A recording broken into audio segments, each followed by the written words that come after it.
Ex-atheists, what made you start believing in God, a religion again? Not my story, but one of my closest friends. When he was about 7, his grandmother passed, and before she died she told him that she'd come down from heaven and visit him regularly as a butterfly, and always visit him when it matters most. After she was gone, he was resentful and sad and did believe it. Then he started seeing all these butterflies. First one he very clearly remembers as special was his first high school football game. Butterfly landed on his face mask right before he went in for a play. He didn't mention it to anyone but remembered what she had said to him and started paying closer attention. From then on, when he got dumped, graduated high school and college, first day of his job, wedding day, and regularly in between these major events, he would see a butterfly, and usually it would land on him before flying off. Dude's convinced it's his grandmother, and it's one of the main reasons he's a pretty devout Christian. Good thing Grandma didn't choose a black bear as her spirit animal. There goes Grandma again, asterisk asterisk, angry bear noises followed by screaming, asterisk asterisk. I cycle between atheist and agnostic pretty regularly. There really isn't a cause. But I would like to believe. I just don't most of the time. Same. I was raised Catholic, believing in God and all of it. But as I get older, the more I learn and live, the less I believe. I really wish I still could believe. I wasn't a believer at all. I thought religion was the crutch of the weak. Until my boyfriend at the time relapsed on heroin. I found myself praying to a God I didn't even believe in. Honestly, I didn't feel better, but it opened a door for me. I started going to church with a friend. I found a new hope in life that I didn't have before. My boyfriend got clean. We got married. He was studying to become a pastor. I thought we were going to get the happy ever after.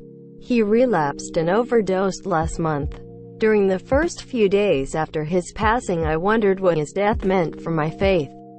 He was a much further along in his faith with much stronger convictions. Our church community has overwhelmed me with love to the point I wasn't ready to go back to church when they started in-person service again, because I was afraid of all the hugs and support would make me feel too much. I now believe he was brought into my life to bring me to faith so I can share the love of Jesus with others. Long rant. Sorry. TLDR. Addict boyfriend turned husband died. He showed me God's love. Depression hit me hard and I tried taking my life a few times, and after the third, I was sent off to treatment. The first phase of my treatment was in the wilderness where I found God, and I can't say it was this audible or clear moment, but ever since then I have grown closer to Him, and my faith is no longer blind faith, but total confidence and assurance in Him. Monsieur, I'm glad you're still here and doing better. Smiley face. The house I grew up in as a teenager. It was never shit like The Exorcist or anything like that. But things happened in that house that defies explanation. I'll never forget one day when I got home from school. I was doing my homework. I turned my head and saw this black figure standing in the doorway. I legitimately fell off my chair in fright. When I stood up, it was gone. Keep in mind, this was 4:30 in the afternoon with the sun shining. That was just one example. But I tried to explain shit that happened. Whenever I would find an explanation, some weird shit would happen. Like this black orb just shot it from outside one night and went into the guest room. Monsieur, I don't know how else to describe it. This black orb thing just shot into the house from outside into the house. It was the size of a basketball. My sister experienced it, my brother experienced it, my parents did. We had a house sitter who we hired when we went on vacation that she thought someone was in the house. I'm not super religious. I don't go to church. But I do believe that there is something more out there. Just the shit I had to read before sleeping. Lol. Did you guys have a carbon monoxide detector? Funny enough, my dad did think of that. He got the house tested and everything was one. Got one installed, it never went off. Honestly, the occult. I got sucked into some pretty dark and scary stuff and was helplessly out of my depth. I would have this nightly visitor that my dog sensed and always warned me of. I'd never felt an energy of such hate in my life. In a last-ditch effort, I began praying to God, begging for this to stop. On that night I was scared and closed my eyes, pleading for help from someone. The feeling lessened, and I noticed it start to move away. A feeling of love and light filled my heart like I'd never felt before. From then on, I've been a devout Christian and vowed never to mess with the occult again. I have been an atheist most of my life and resigned from church as soon as I was old enough to legally do so. I used to think that crutches were useless money pits for propaganda. After my atheist and alcoholic father died, we found out that he had been living in a church-owned apartment with 3 months of unpaid rents. So basically the church was the only one looking after my atheist father in these last months. That changed my view a lot about religion and church. Edit. Okay, this was kinda not a Christian but story, so I'm sorry about that. I realize now that title is pretty clear. TLDR. I'm still an atheist. And it made you believe in God? It made me believe in religion. That there are good people doing good deeds regardless of their personal beliefs. But I'm still an atheist. Beer checkmark. Phone charge checkmark. Ready to read all the comments one by one. This is an interesting topic today. I was raised kinda generically Christian. Became an atheist in high school and into college. My atheism led me to the conclusion that everything was meaningless. And it seemed like the only reasonable response to such a terrible reality was suicide. I found Camus interesting, but his conclusions unconvincing. So I was left with the option of suicide. Or the other option of trying not just to understand as an observer but to actually participate in some community, some tradition, some understanding of the world that wasn't utterly meaningless. Opening myself up in a position of real vulnerability, rather than an expectant demand for evidence, was probably my first experience of real prayer. And it was very powerful for me. And it helped me. Greater than my atheism led me to the conclusion that everything was meaningless. Why? Simply because there's no afterlife. No, it was because there just didn't seem to be any fundamental point to anything. Why am I here? No reason. What should I do? It doesn't matter. And people would argue in favor of making my own meaning. But that's just incoherent to me. If I'm a pointless being, why should I or anyone else care about the meaning I ascribe to my existence? How does that change in your religion? What is the meaning that you now have? I worship the God I believe to be the source and end of all existence, who has ordained existence out of an intrinsically creative love, has purposed that existence to receive and participate in that love, and will fulfill that love through ultimate and eternal union between creator and created. So yeah, I feel made for a purpose. And that purpose seems like a good thing to me.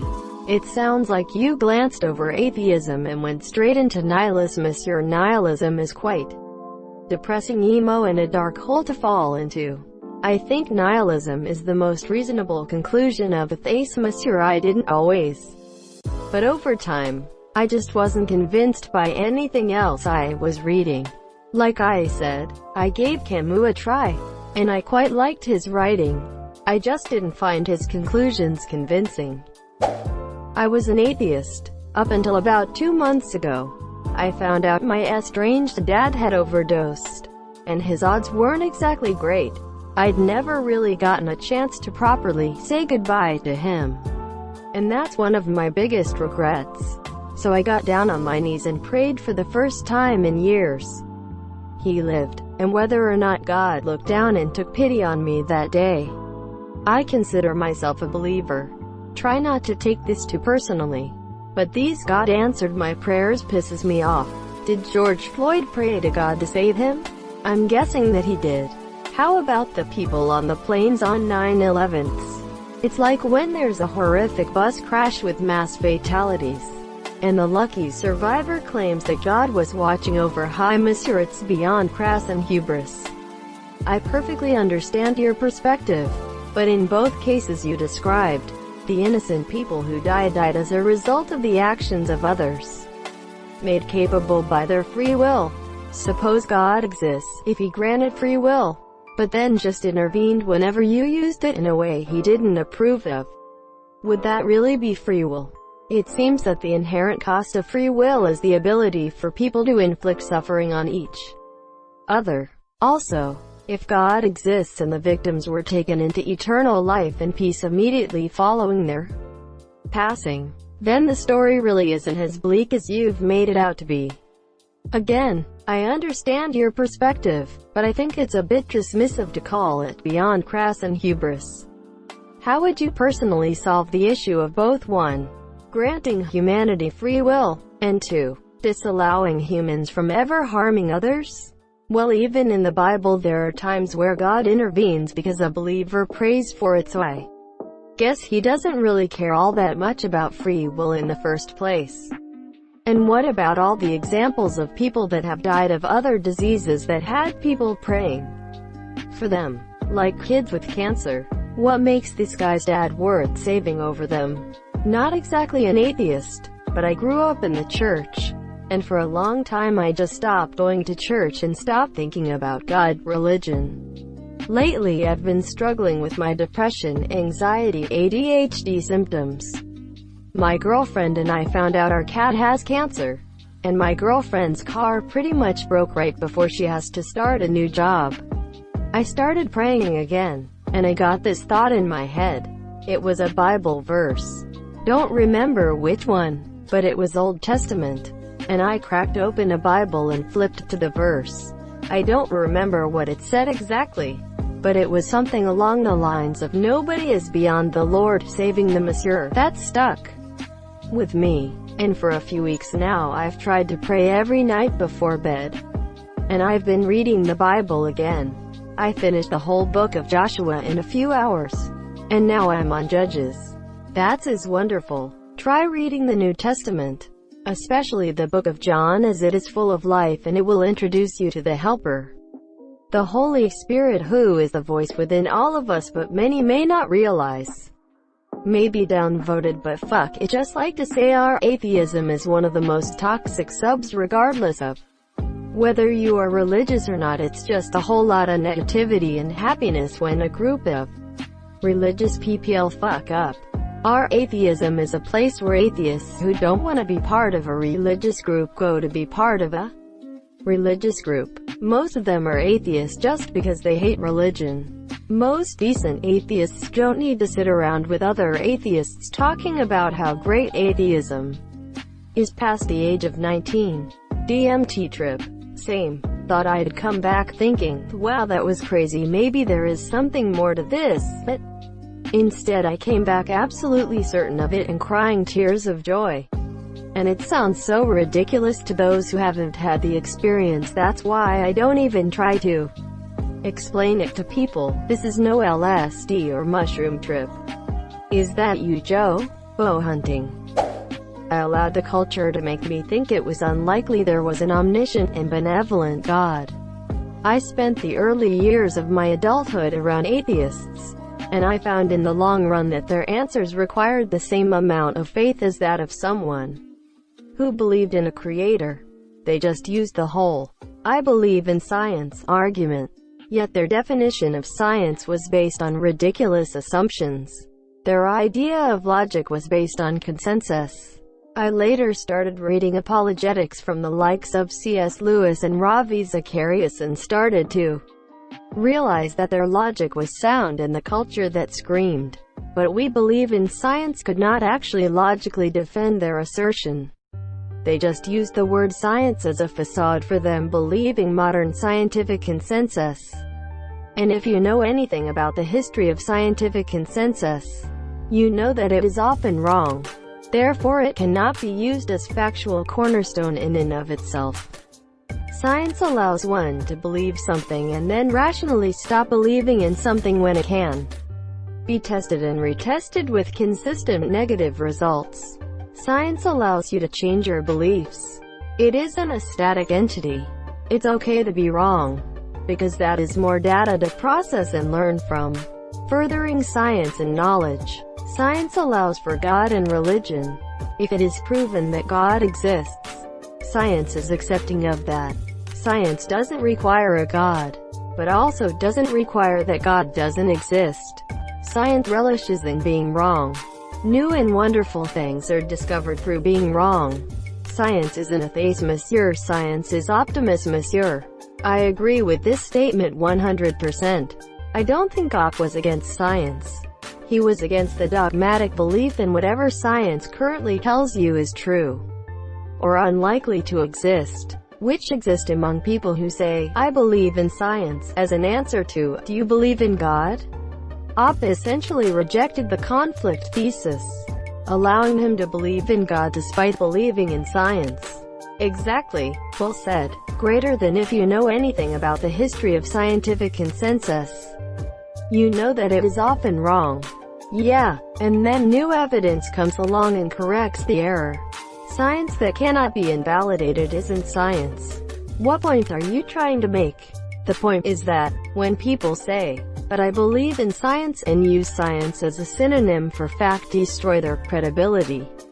Because what they believe is science based on the consensus of fallible modern scientists, which is often wrong. Science is based on logic, correct? If you know anything about logic, you know that consensus is never equivalent to observable facts. Consensus has been proven wrong so many times that to cite it as infallible truth is abhorrent. Thank you so much for watching and have a good day.